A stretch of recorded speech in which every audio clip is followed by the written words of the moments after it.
it should be good. Okay, we are holding here in the Gemara, Mesechta, Rosh Hashana, very appropriate for this time of year. And Daf Beis, Amud Beis, 2b. This is for the benefit of those who joined. Later, the Rabbi Ruddle had a student one time named Willie, and they were learning Mesechta Rosh Hashana. Came to Daf 2b. Last name was Shakespeare. So he asked him, Rabbi Ruddle, 2b or not 2b?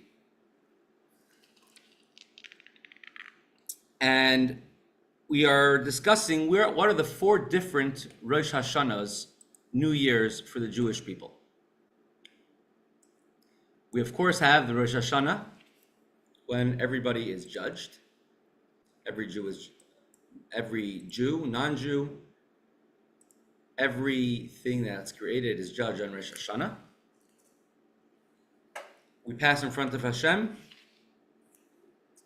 and that is the first of Tishrei. However, the Mishnah states there are 4 Rosh Hashanahs for the new year, and each Rosh Hashanah is for a different thing.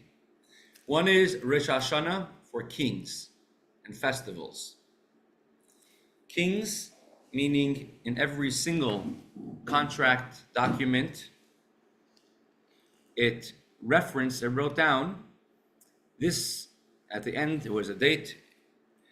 We're signing this day of this month of, let's say, the year 5784 of creation, year number 15 of the reign of King David. It would write the name of the king for honor, for peace, to be on the king's good side, and to keep a reference always which year it actually took place. In case they didn't write the year of creation, you should know which year that document was signed. First of Elul, Rosh Chodesh Elul, is a new year for Meiser Behema, an animal giving Meiser, every 10th animal, sheep or cow that comes out from someone's flocks that are born that year. Every 10th has to be brought to the Beis HaMikdash as a karban, as a sacrifice. And the cutoff date is the 1st of Elul. The summer is when many sheep are actually giving birth because they just finished, they're healthier, they're stronger, having eaten after the grass grew in the field and after all the grain grew in the field. So then this is a time that many cattle and livestock will be giving birth nowadays with commercial feed, or Hashem, they give birth throughout the entire year. And this mitzvah we have today is a little different. And that's the cutoff date is the 1st of Elul, because every single flock, every single Meiser 10th had to be given from every year separately. Good morning, Rav Moshe, thank you for coming. Rav Label. The 15th of Shvat is Rosh Hashanah for trees, the new year for the trees, and that has a practical application also regarding to Meiser to a 10th. Regarding to Arla, forbidden fruit of the 4th year, that goes according to the 1st of Tishrei.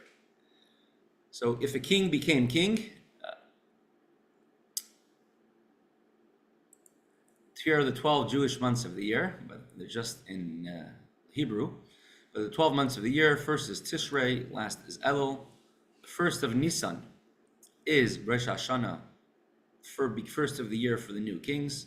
If a king was inaugurated on the last day of the month of Adar, that's called his first year, and the 1st of Nisan, Dovi, Shalom Aleichem. Aleichem Shalom. The 1st of Nisan begins already the 2nd year of the king. So for on a contract, you write, this is the 2nd year of the reign of king, whichever king is at that time. Gemara wanted to know,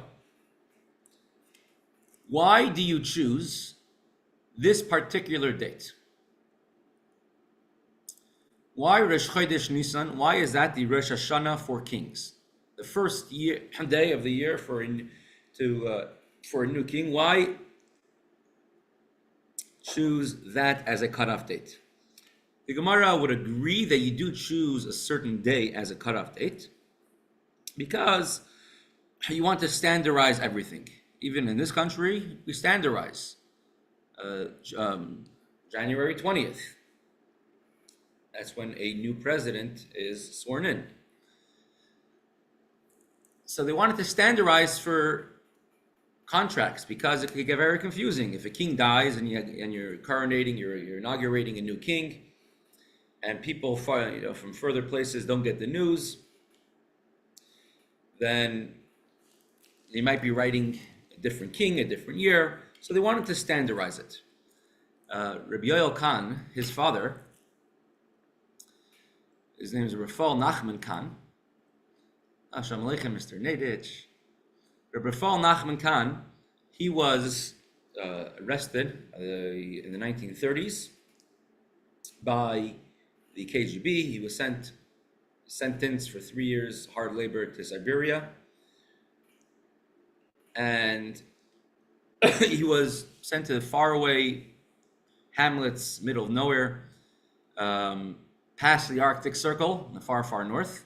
He went to a little village town called She, where in the larger town next to it, the winds were so strong that for the people who lived in that town used to tie ropes between the houses to hold onto while they were walking.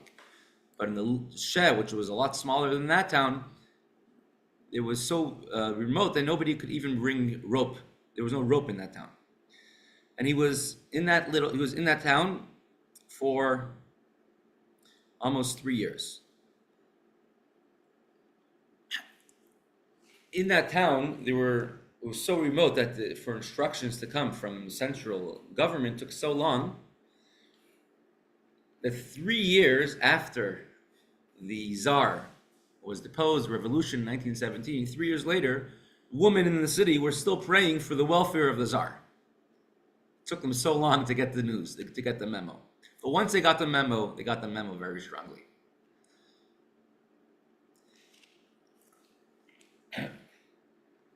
So they standardized one date.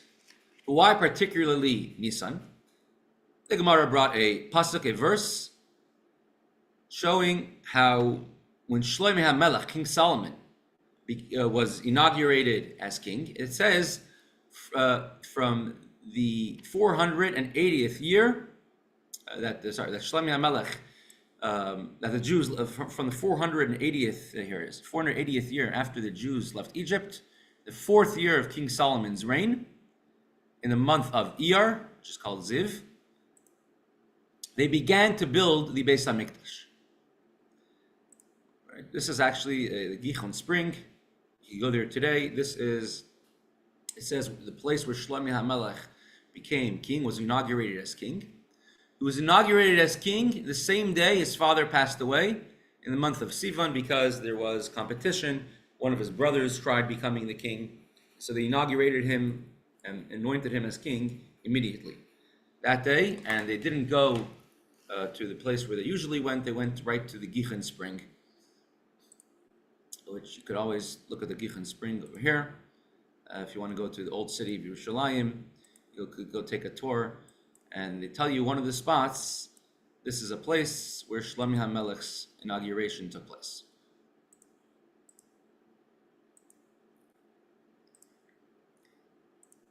So Shlomo HaMelech was inaugurated in the month of Sivan, and the 480th year from when the Jewish people left Egypt, in the month of Iyar, in this month, he began to build the Beis HaMikdash. And we made a calculation, if it's a 480th year, I brought up my little handy timeline over here. Just gotta know which tab is which over here. Here it is. The Jews left Egypt in the month of Nisan in the year 2448. Right over here, the Jews left Egypt, and Shlomo HaMelech, the first temple, was 834. It took 3 years to build.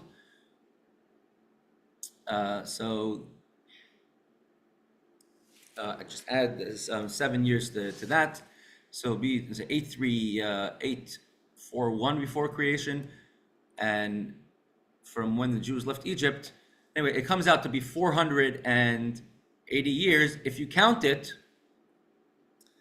from when the Jews left Egypt, and we put them together just like a king, just like when the Jews left Egypt. In the Torah, we count the years from the month of Nisan, because you have throughout the Torah. It says in the 4th year the Jews left Egypt, in the 2nd year, in the 40th year, and as it states, in the Parshas Chukas, the Jews, when Aaron the high priest, passed away, and it says he passed away in the 40th year after the Jewish people left Egypt, and we know the only yahrzeit written in the Torah is the yahrzeit of Aharon on Hey Av, the 5th of the month of Av, as well as it states on Rosh Chodesh Shvat, the 1st of Shvat, Moshe Rabbeinu began to speak to the Jewish nation, telling us the whole entire Chumash Devarim, bringing with the Jewish people before he passed away. And if Av was in the 40th year, Shvat was in the 40th year, from when the Jews left Egypt, it must be they cannot count a year from when the Jews left Egypt starting in Tishrei, because Av would have been the 39th year, Tishrei 2 months later would have been the 40th year, and then Shvat would have been again the 40th year. The fact that Av, which came after Shvat, were both in the 40th year shows that there is a date between Shvat and Av, which is the beginning of the counting of the years from when the Jews left Egypt, and that would be in the month of Nisan, as the Gemara will prove.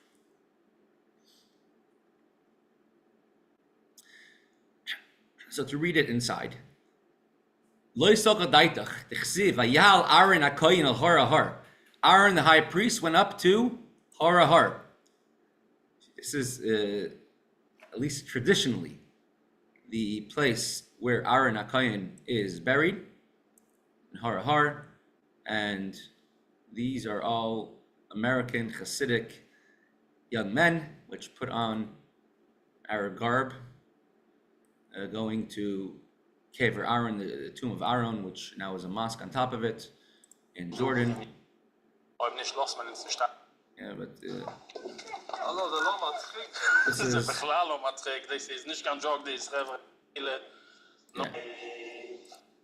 Kever Aharon. If you want to go there today, go at your own risk. So this was when Aaron passed away in the 5th of the month of Av. And in the 40th year, L'tzeis b'nei Yisrael me'eretz Mitzrayim be'echad ha'chodesh ha'chamishi be'echad ha'chodesh. He passed away on the 5th of Av in the 40th year after the Jews left Egypt. Uksiv shana b'ashtei chodesh be'echad ha'chodesh diber Moshe. And that is in Parshas Chukas. And later on in Chumash Devarim, so 6 months later, Moshe Rabbeinu starts giving his farewell address on the 1st of the month, on Rosh Chodesh Shvat, in the 40th year that the Jews left Egypt. Midikoi be'av v'kari le'shnas arba'im, v'koi be'shvat v'kari le'shnas arba'im, miklal de Rosh Hashana lav tishrehu. From the fact that the month of when Aaron passed away is the 40th year from when the Jewish people left Egypt. The month of Shvat, 6 months later, when Moshe Rabbeinu began to speak to the Jewish people, is in the 40th year from when the Jews left Egypt, means that there's a point in between which we begin to count the beginning of the new year from when the Jews left Egypt. And that point will be the month of Nisan, the month that the Jews left Egypt. Gemara continues.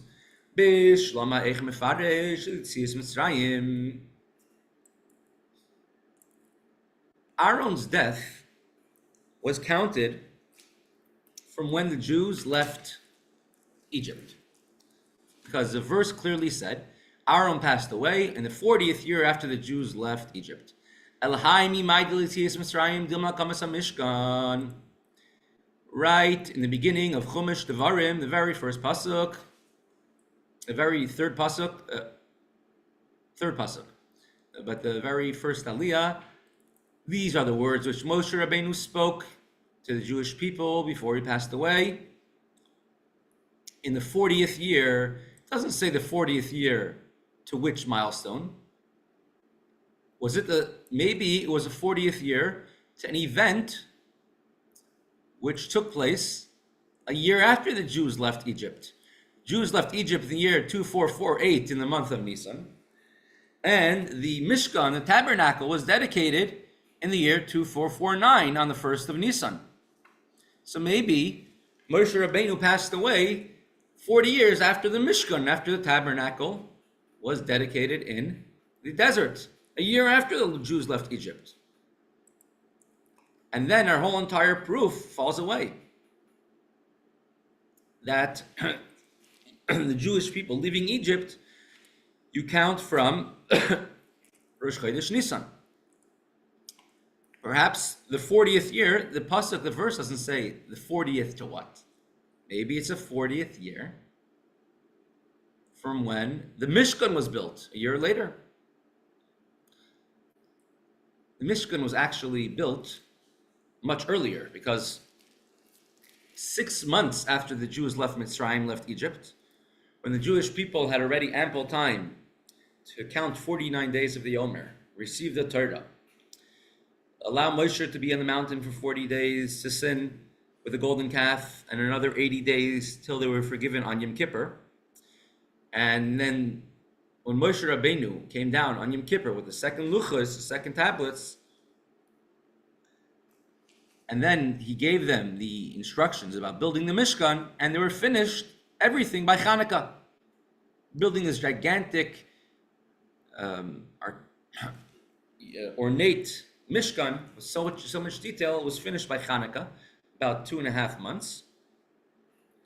And they only dedicated it about 4 months later in the month of Nisan. And Hanukkah, the 25th of Kislev, complained to Hashem, it's not fair. You took away my holiday, my dedication. And Hashem says, no problem. We'll give you Hanukkah in the future, on the 25th of Kislev. So it was a very big deal, one of the great accomplishments of the putting up of the Mishkan. Hashem forgave the Jewish people. Hashem said, I'm going to live in a physical building. I'm going to dwell. The purpose of creation. So maybe when it states that Moshe Rabbeinu gave his farewell address to the Jewish people in the 40th year, maybe it means a 40th year of the Mishkan. Gemara answers, Kid Amar Rav Papa. Rav Papa says, and he's going to quote a pasuk, a verse in Nehemiah. This is going to be in another blot, another daf. We'll have this. And it states, Vayihi v'chodesh Kislev lishnas esrim. It was in the month of Kislev, in the 20th year. Just go like this. So Nehemiah 1:1. These are the words of Nehemiah, the son of Chachaliah. B'chodesh Kislev, in the month of Kislev, Shnas Esrim, in the 20th year, V'ani hayisi b'Shushan habira. I was in Shushan, the capital. Shushan, the palace. Over there, it doesn't state 20th year to what? To which event? Later on, it tells you. Let's go back to Nehemiah. Vayavai. Let's go to the next parak. 20th year to what? And it says, Vayhi b'chodesh Nisan, and it was in the month of Nisan, Shnas Esrim, Artaxshasta HaMelech. In the 20th year of the reign of kings Artaxshasta. Xerxes, the first, the second, So it was in the reign of King Artaxerxes.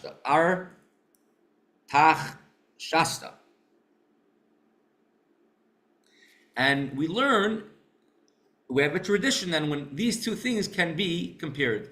Shnas Esther in the 20th year of chapter 2, verse 1 of Nehemiah is the same context as chapter 1, verse 1, where it says Shnas Esther in the 20th year. Esrim Eslerim Ligzeira Shava.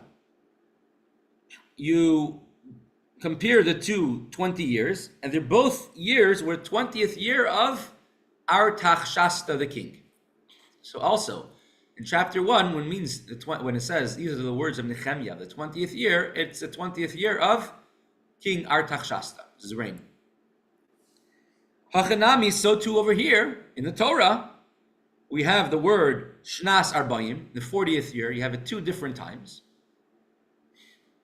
You have it by the passing of Aharon HaKohen, the word Shnas Arbayim, the 40th year from when they left Egypt. And then you have in Devarim, Shnas Arbayim. These are the words of Moshe Rabbeinu in Shnas Arbayim. So over here.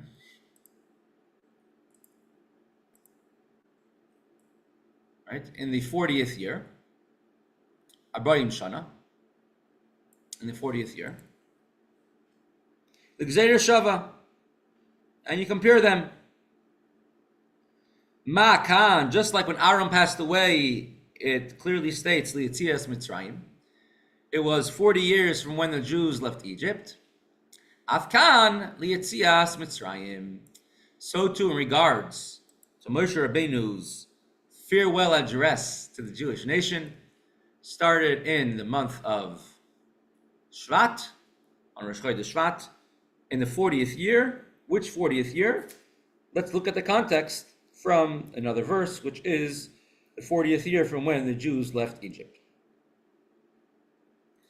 And we know for a fact, as we'll see, the Gemara will bring out clearly soon, that Moshe Rabbeinu, the Aharon HaKohen, passed away before Moshe Rabbeinu passed away. Let's see that inside. Ask the Gemara, Umimai, the Maise, the of Kadim. This is the fourth to bottom narrow line, fourth to bottom line on the page. Even if both events, the passing of Aharon and the beginning of Moshe Rabbeinu's farewell address, both took place in the same year, and therefore we could bring a proof that the beginning of the counting of years from when the Jews leave Egypt is in the month of Nisan, and since kings have the same rule, we count Rosh Chodesh Nisan as the beginning of the reign of the king, for Rosh Hashana for the king. Even if you have a proof that both events took place in the 40th year, Dilma Ma'aseh Shvat Kadim. What makes you think that Moshe Rabbeinu's farewell address started after Aharon HaKohen passed away? Maybe it started before Aharon HaKohen passed away. Perhaps Moshe Rabbeinu started his farewell address in the month of Shvat. 6 months later, in the month of Aharon HaKohen passed away. And 7 months later, Moshe Rabbeinu finished his address, his farewell address, and passed away in the month of Adar. So maybe instead of being, as we know today, that his farewell address was a 5-week ordeal from Rosh Chodesh Shvat till Zayin Adar, maybe it was 13 months and a week. Shvat, around the calendar, around the whole year, till Adar, till the next year. And so he began his address, began speaking, let's say in the 40th year, the same year that Aharon HaKohen would pass away in the month of Av. Chumash Dvarim is a long Chumash. And it wasn't all said at once. They were given breaks constantly. Maybe it took Moshe Rabbeinu a long time to say it. So perhaps Moshe Rabbeinu began his address in the 40th year, but from here, from the passing of Aharon HaKohen and the beginning of Moshe Rabbeinu, we cannot bring any definitive proof once again that Rosh Chodesh Nisan, the first of Nisan, will be the new year, Rosh Chodesh for a king. Perhaps Moshe Rabbeinu began speaking in the month of Shvat, and it continued for over a year. And Aaron passed away afterwards, and both events happened in the 40th year, which let's say would start from Tishrei. And they passed away in the 40th year, and Moshe passed away in the 41st year from when they left Egypt. Answers the Gemara. It's 11:32. Loi solka daitach. This cannot be inserted. You cannot state this. Tichsiv, for it is written. Acharei hakoisai esichen. Let's go back to Chumash Devarim. Moshe Rabbeinu begins his farewell address to the Jewish people, describes all the events surrounding it, where they were, what he was speaking about. In the 40th year, in Rosh Chodesh Shvat, on the first of the 11th month, Moshe Rabbeinu began speaking to the Jewish people, and repeating everything Hashem had commanded to them. And the Gemara, the Torah, the Chumash, gives more context when this took place. Acharei hakoisai esichon melech ha'amori. This happened after the Jewish people and after Moshe Rabbeinu had struck down two big giants, Sichon, the king of the Amori, Asher Yoshev Cheshbon, which is living in the city of Cheshbon, in the fortress of Cheshbon, Ves Oig Melech HaBashan, and as well as Oig was even larger than his brother Sichon. Asher Yoshev Ashtaris Bedrei, who lived in Ashtarot, Edrei by the Pens. Moshe Rabbeinu spoke to the Jewish people, Rosh Chodesh Shvat, after they conquered Sichon and Oig. Now, Sichon and Oig, that both of their kingdoms are in current-day Jordan.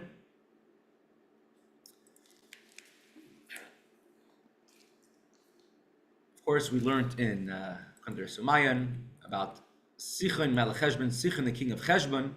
Cheshbon is calculations. So someone can make a calculation, a logical conclusion, how things don't work out, and that's where Sichon comes in. The logic which gets in the way of belief in Hashem. And that's why Moshe Rabbeinu had to conquer Sichon, the king of Cheshbon. The proper Cheshbon is in the month of Elul to make a Cheshbon HaNefesh. Being that the Torah tells us clearly, in the 40th year on Rosh Chodesh Shvat, Moshe began to speak to the Jewish people after he struck down Sichon, the king of the Amori, who lived in Cheshbon, Og, the king of Bashan, who lived in Edrei. Beyond the Jordan, in the land of Moav, he began to speak, telling them, B'chinof nafshei da'aron havasicha akati havasichon kayam.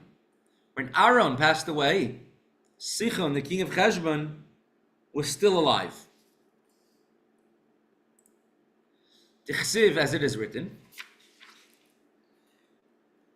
Vayishma Haknani Melech Arad. Pull it up, here it is. Let's look in the Torah over here. This is Parshas Chukas. It's a very action-packed parsha, and from Parshas Va'era onwards, it's the one parsha that encompasses the most years, because it goes from the Second year, the Jews were in the desert, all the way till the 40th year, the Jews were in the desert. In the Parashas Chukas, and it discusses the passing of Aharon, the passing of Miriam, several wars that the Jewish people had with Sicha and with Og, with Amalek. And they were in Kadesh for 18 years. They left Kadesh, they came to Har. And over there, Hashem spoke to Moshe on the border of the land of Edom, saying Aharon should pass away. And Aharon, Moshe Rabbeinu brought Aharon up to the top of Har in front of the entire Jewish nation. No one could stop them. And Aharon passed away from a divine kiss from Hashem. And everyone, the entire Jewish nation, cried for Aharon HaKohen for 30 days. What happens next? Then the Kanani, Melech Arad, my beautiful face is blocking it. Kanani, the king of Arad, Yoshev HaNegev, who lived in the south. It doesn't mean the south, it means south of Eretz Yisrael. Kiba Yisrael derech Hasarim, the Jewish people had come through the route which the spies had come before, and they waged war by Yisrael with the Jewish people. Vayish mimenu shevi, and they captured one captive from the Jewish people, and for one Jewish captive, for one hostage, we went to war to save even one Jew. And we and the Jewish people promised Hashem, if you deliver these nation who's fighting us in my hand, I will take all their cities which we conquer and consecrate it to Hashem. Although it says Kanani was actually Amalek, if you look at the open Rashi here, it was actually Amalek who dressed up as a Kananim, and they were always ready for trouble. Why did they suddenly decide to start up with the Jewish people after the passing of Aharon HaKohen? What happened? Why did they suddenly, Aharon passing away, it causes them to want to make a war? So explains the Gemara. Ma shmua shama, what report did he hear in order to fight with the Jewish people? So if we look at Rashi is going to quote our Gemara, but it's a Medrash, which says, Shama shemes Aharon mistalko anani hakavet. When Aharon HaKohen, Aharon passed away, the clouds of glory left the Jewish people.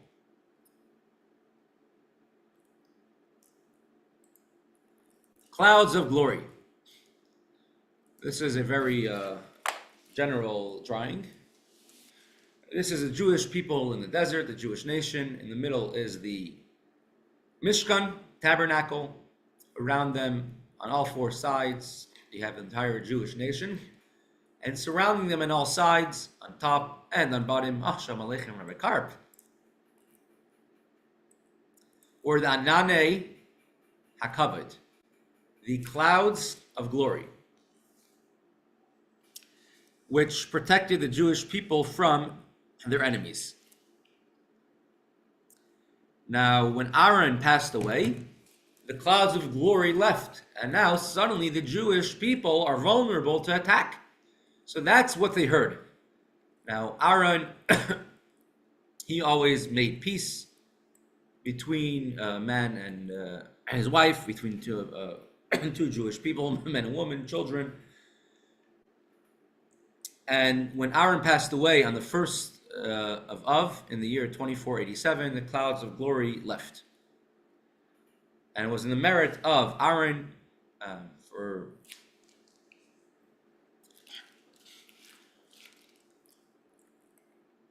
now there were two different, as we learned this last year on one Friday, there were two different types of clouds of protection and Anani HaKavod, clouds of glory, and some came back after later on in the merit of Moshe Rabbeinu. So these clouds left after Aharon passed away.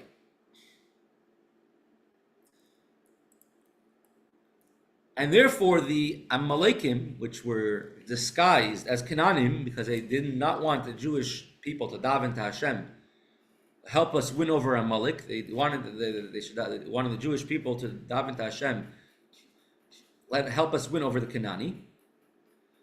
So they weren't sure who they were because they were wearing the clothes of Canaan, speaking the language of Amalek, and they asked Hashem, deliver this nation to us. Ukasavar, and now, after Aharon passed away, the Amalekim thought, Nitna Reshus Ilachem B'Yisrael, they thought the Jewish people were now open game. Now we have permission to wage war against the Jewish people. And this is what is written, Vayiru Kol Ha'eda Ki Gava Aharon.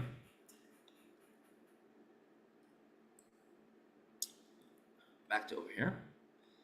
It says, Vayiru Kol Ha'eda, the whole congregation, the whole nation saw that Aharon passed away. Vayifku es Aharon Shloshim Yom Kol Beis Yisrael. And the entire Jewish nation wept for Aharon. Now, you're able to read words in the Torah in different ways. And if there's an explanation that we have, you could fit that into the explanation.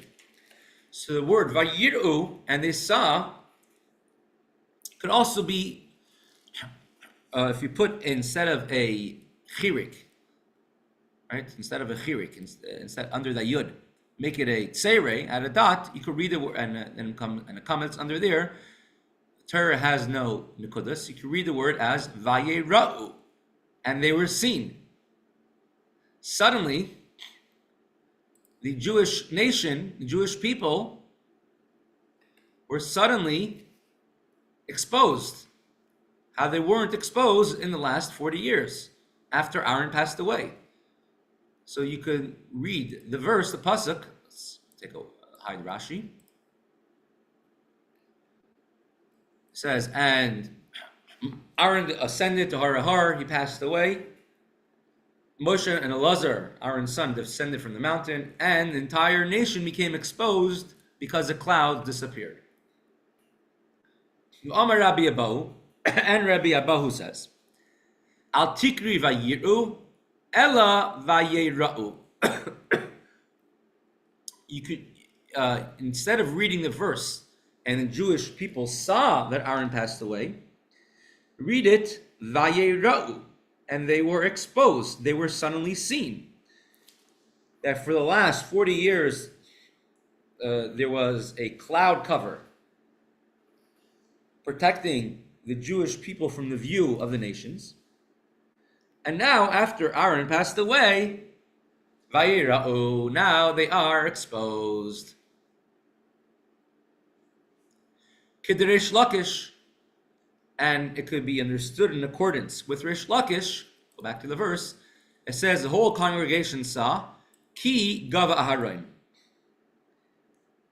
Ki can mean 4 different meanings. Ki is that.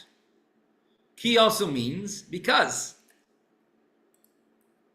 So you could read the verse to mean Vayiru Kol Ha'eda Ki Gava Aharon. The simple meaning, the whole congregation saw that Aharon passed away, and they mourned 30 days. Or they could say, as Rabbi Abahu says, Vayera'u Kol Ha'eda Ki Gava Aharon, and the whole Jewish congregation, the whole nation, was suddenly able to be seen and exposed without the clouds of glory because Aharon passed away. And therefore, this nation came to do war with the Jewish people. And the 4 meanings of the word ki are dilma eladaha. If, perhaps, but, and because. So because Aharon passed away, suddenly the Jewish people were able to be seen, able to be exposed, because the clouds went away. After Aharon HaKohen passed away. And from here we see, now when Aharon passed away, Sichon had to have still been alive. Because Moshe Rabbeinu admonished the Jewish people after Sichon passed away. After Sichon was killed. And Sichon had to have been alive during the time when Aharon passed away. The Gemara answers. Okay, it's 11:47.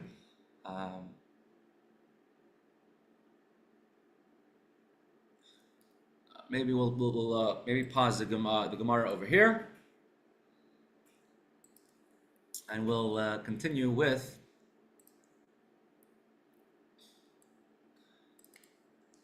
the Mimer of Veyadaata. If you have a book, if you have a Sefer.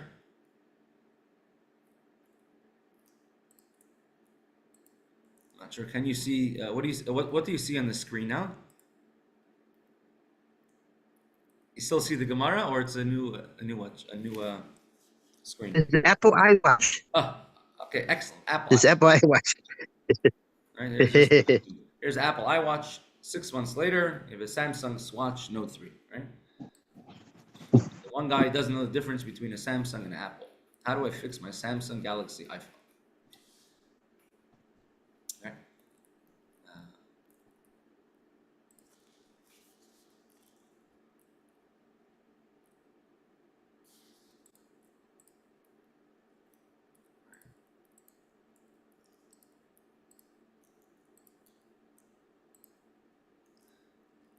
We bring that up because what are today's choices, right? Tests that we have. Should we get the iPhone? Should we get the Samsung? How does that have to do with worshiping idols? Is it even possible today to be worshiping idols? At least in the way that it was done a long time ago.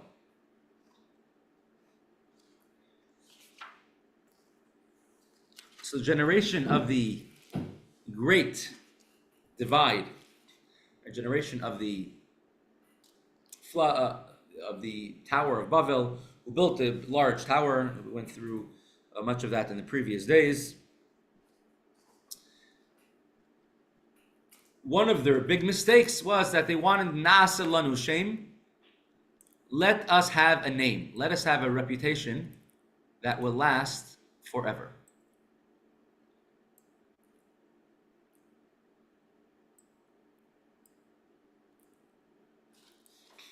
They did not want. They thought that they don't have to acknowledge the existence of Hashem. They said that, God forbid, Hashem is not involved in the way the world runs. And in the words of our Maimer, the terminology of our Maimer, they were the generation of Aflaga, separation between the name of Havaya, Yud-Kei Vav-Kei, and Elokim. As a Maimer is now going to say, the name Havaya, Yud-Kei Vav-Kei, is used when, in the Torah, when we speak about any natural occurrences, and the name of, Yud-Kei Vav-Kei is supernatural occurrences. Natural occurrences go through the name of Elokim, name of Hashem. And we know from the Maimer, Ki Hashem u Elokim, they are both the one and only existence Hashem. Ubir Inyanhu. This can be explained as follows. It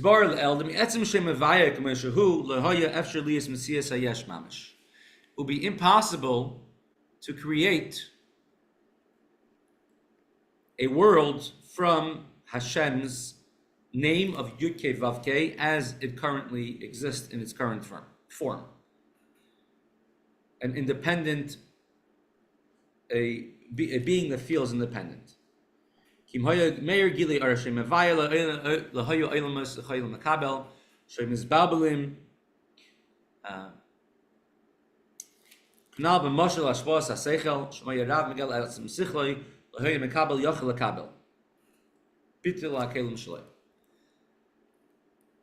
Similarly to when a teacher is teaching a student, and if a teacher does not try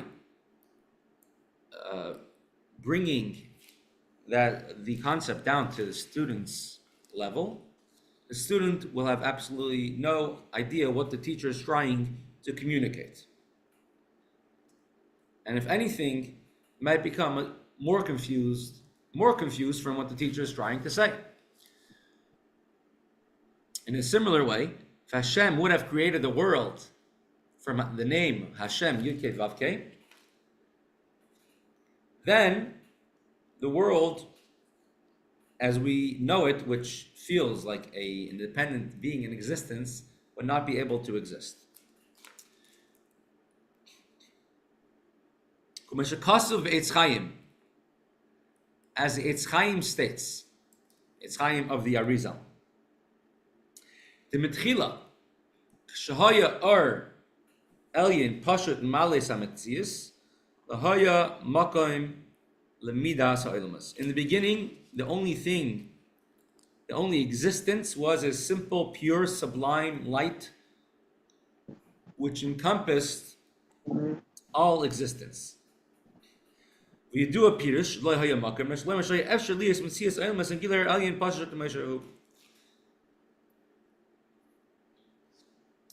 and as explained many places in Chassidus, many Mamarim,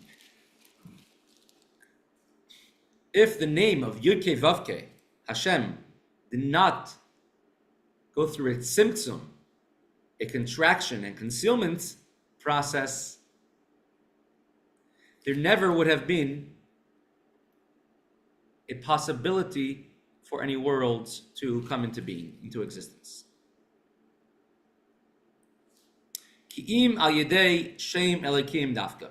You needed to go through a process of concealment, and the very first verse, one of the first words of the Torah is Bereishis bara Elokim. In the beginning, Elokim created. Now in English, it's easy to translate Elokim as God and Havaya, Yud-Kei Vav-Kei as God. But there's, of course, they mean different things. The name of Yud-Kei Vav-Kei is the revelation of the infinite light of Hashem. Elokim is a concealment of Hashem. Hainu Shem Havaya Yedei Shem Elokim Shu Midas HaTzimtzum. In the beginning, Elokim created, meaning the infinite light of Hashem created through the name Elokim, through the name of concealment.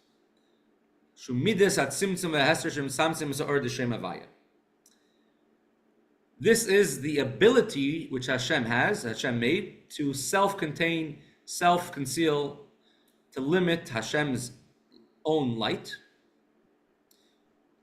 from the vantage point, from the viewpoint of the receiver. And clothing it in many garments and concealments until an existence which is a yesh, a own independence in its own eyes, can be created. So, if you're in the Sefer, we're holding page 205. So imagine if somebody gets a phone call from the doctor, the banker, the lawyer, they have bad news. So what's a person's reaction? First gut reaction is, many people panic. Take a deep breath and just stay calm and say, Hashem, I'm leaving it to you. I'm trusting in you to take care of everything. Hashem is at the forefront of our minds constantly, and if we incorporate Hashem's presence of Havaya into Elokim, then you will say, I will, Emir Hashem, do this. Ezra Hashem, I will be there. Knowing that everything is coming from Hashem. And this is what our sages have told us. Ein lecha esev milmata She'ein lai mazel mamayla. It's in the Zohar, in Parashas Bereshis, and the Medrash, that every single blade of grass in this world has a mazel which strikes it and commands it, grow, grow, grow. Which means it has an angel, a mazel.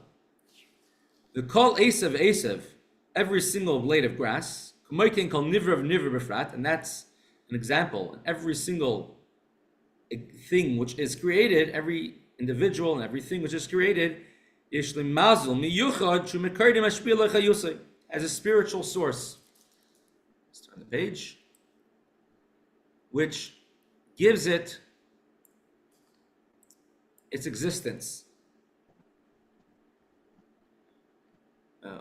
Sherish Kollel Malachim. Here it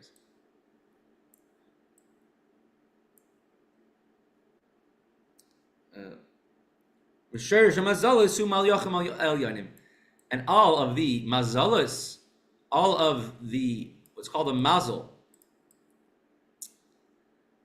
the power, the force which makes everything grow and which gives life to every single thing that exists, come from the malachim, the angels, the spiritual realms, who themselves receive from a higher source. The gavaya ma gavaya shomer, and it's consistently, there's a higher one who is watched by a higher one. And the source, the ultimate source of all angels, comes from Hashem's name of Elikim, which is concealment. Angels are called with the name of Elokim, or B'nei Elokim, the sons of Elokim, in different places. And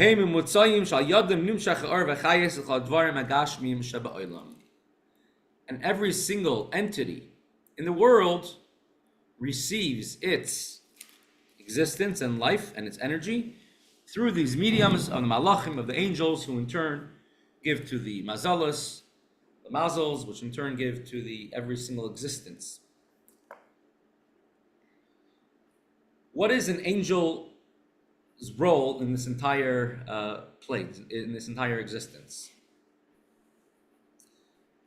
Now, let's say over here, we receive our electricity, I'm not sure from where.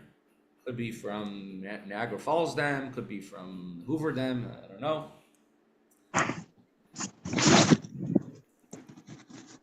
But if that power would come straight to our house, it would overwhelm, it would blow every single fuse in our house, every circuit board. It has to come through generators, power plants, converters. And the malachim are the resistors which bring the power down to this world.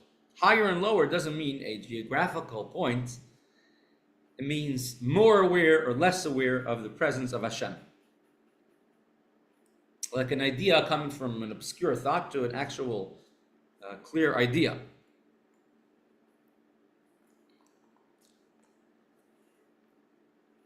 The whole art of astrology, looking at the stars to look at the future, is not because the stars have any power to control our future, but rather it's, as we learned at the end of Kunter Sumayin, one of the stages to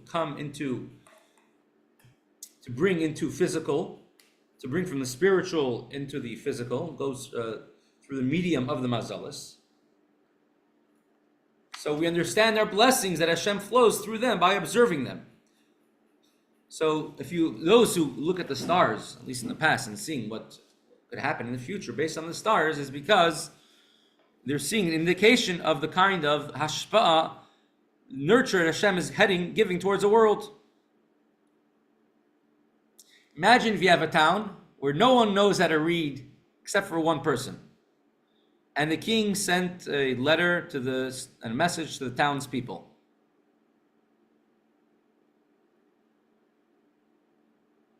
And the person who reads a letter. Everyone who came to listen to the letter didn't come because the person who's reading the letter came to the person who's reading the king's letter. They want to hear what the king said, not what the one literate person in the town wants to say. So in a similar sense, Hashem is giving us a message. The blessing of Hashem reaches the world, and many times Hashem will, through the celestial bodies, and it will be completely irrational to say that they have any power of their own. So those who worship the stars and the heavens is totally forgetting, and it's something that doesn't make any sense. As we're saying over here, the idea of a mazel, which also means a constellation, is merely receiving from what is above it. So everything exists in Havaya at its core, and it's masked through Elikim. We can't attribute success or attribute failure to the middle one, only to Hashem himself.